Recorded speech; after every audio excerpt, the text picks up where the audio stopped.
하나님이 우주 만물을 만드셨다면 하나님보다 더 잘할 수는 없는 거 아니겠습니까? 놀랍게도요, 성경에 하나님께서 이 세상을 어떻게 만드셨는지 힌트가 들어가 있는 부분들이 상당히 많아요. 참 다행스럽게. 자, 이거 한번 보시죠. 예수님이 태어나신 때를 기준으로 해서 예수님 태어나시기 이전 1500년 전서부터 모세라고 하는 사람이 성경을 기록하기 시작합니다. 그리고 예수님 태어나신 이후 100년까지 사도 요한이라는 사람에 의해서 성경 마지막이 기록이 됩니다. 이때 기록된 것을 신약 성경이라고 말을 하고 27권입니다. 그리고 이때 기록한 것을 구약 성경이라고 하고 39권입니다. 그래서 우리는 66권의 성경을 합친 걸 갖고 있어요. 그래서 맨 앞에 성경에 보면 성경 전서라고 되어 있을 거예요. 합본판입니다. 묶어놓은 겁니다. 자, 그런데 예수님 태어나기 이전 시대를 BC라고 얘기를 하죠. 예수님 태어나신 이후 시대를 AD라고 말합니다. 지금 우리는 2012년 끝자락에 살고 있습니다. 이 말은 예수님이 태어나신 때부터 2012년 됐다 그 뜻입니다.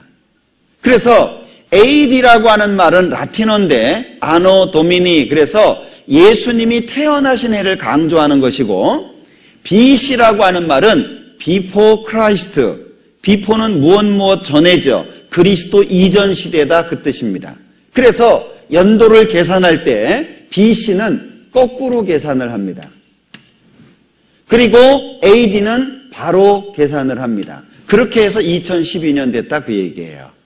결국에 전 세계가 예수님이 태어나신 때를 기준으로 해서 역사를 표기하고 있다는 것도 고민해 볼 필요가 있는 문제예요.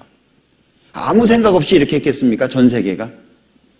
자, 그런데 여기 보시면은요, 제일 처음 모세가 성경을 썼다 그랬잖아요. 그런데 모세는 창세기, 출애굽기, 레위기, 민수기, 신명기 5권을 기록합니다. 그래서 모세오경이라고 말을 하는데, 자, 모세가 창세기부터 기록을 했는데 놀랍게도 출애굽기 2장에 보면 모세가 출생하는 장면이 기록되어 있어요.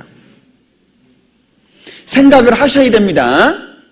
그냥 멍하니 있다가 들으시면 나가실 때 아무것도 안 남아요.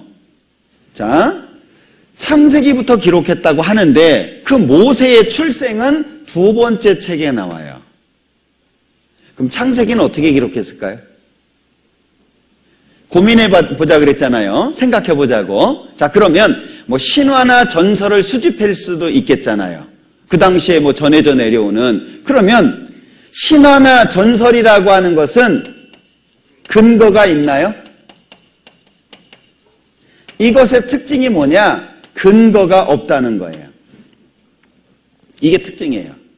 혹시 이 중에 박시성 가지신 분 계십니까? 조상이 알 깨고 나오셨잖아요. 그죠? 그 무슨 알이래요?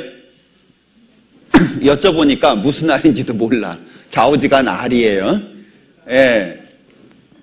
이 사람은 이 알이다, 저 사람은 저 알이다, 좌우지간 알이라고 하는 건 똑같은데 그걸 설명할 수 있냐 그 얘기예요. 사실이라고 뭔가 근거할 수 있는 게 있냐? 그냥 전설일 뿐이에요. 신화일 뿐이에요. 성경이 만약에 그렇다면 성경 안에서도 역시 말만 있을 뿐이지 근거는 없을 거예요. 그죠? 그런데 성경은 정확한 근거를 가지고 있어요. 몇 가지 예를 들어볼게요.